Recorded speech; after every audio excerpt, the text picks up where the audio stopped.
Hello friends, কেমন আছো সবাই? আশা করি সবাই ভালো আছো। আমি তোমাদের সাথে শেয়ার করব আজ ঈদের দিনে আমাদের বাড়িতে গরুর মাংসটা কীভাবে রান্না হয়। প্রথমে মাংসটা ভালো করে ধুয়ে নেব, তার মধ্যে দিয়ে দেব পেঁয়াজ বাটা, রসুন বাটা, আদা বাটা, হলুদ গুঁড়ো, লঙ্কা গুঁড়ো, থেতে করে রাখা কাঁচামরিচটা। আর এদিকে শেয়ার করব তোমাদের সাথে গতকাল তোমাদের সাথে ভিডিওটা শেয়ার করতে না পারার কাহিনীটা।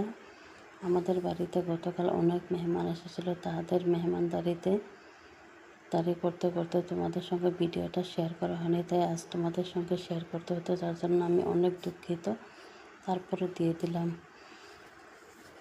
ধনিয়া গুঁড়ো, জিরা গুঁড়ো, গরম মশলা গুঁড়ো, আর গোটা গোটা তেজপাতা, আর কুচিয়ে রাখা পেঁয়াজটা, আর গোটা গোটা গরম মশলা দিয়ে সর্ষের তেল দিয়ে ভালো করে চাকানাকা করে মাখিয়ে নেব মাংসটা। তার মধ্যে দিয়ে দিলাম অল্পটুকু জল দিয়ে চুলার উপর বসিয়ে দিয়েছি।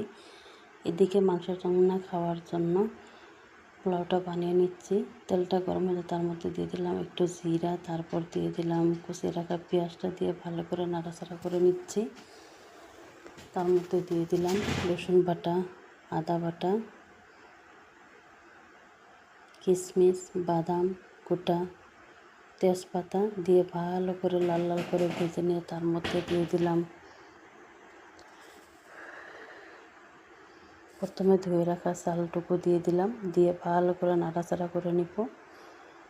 নাড়াচাড়া করে নিয়ে তার মধ্যে দিয়ে দেব পরিমাণ মতো নুনটা।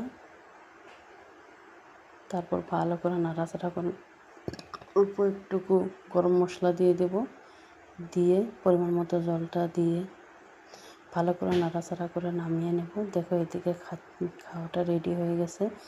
আমি অনেক দেরিতে খেতে বসেছিলাম, সবাইকে খাইয়ে দাইয়ে সবার শেষে আমি খেতে বসেছিলাম। দেখো মাংসটা অনেক টেস্টি হয়েছিল, পোলাওটা অনেক টেস্টি হয়েছিল।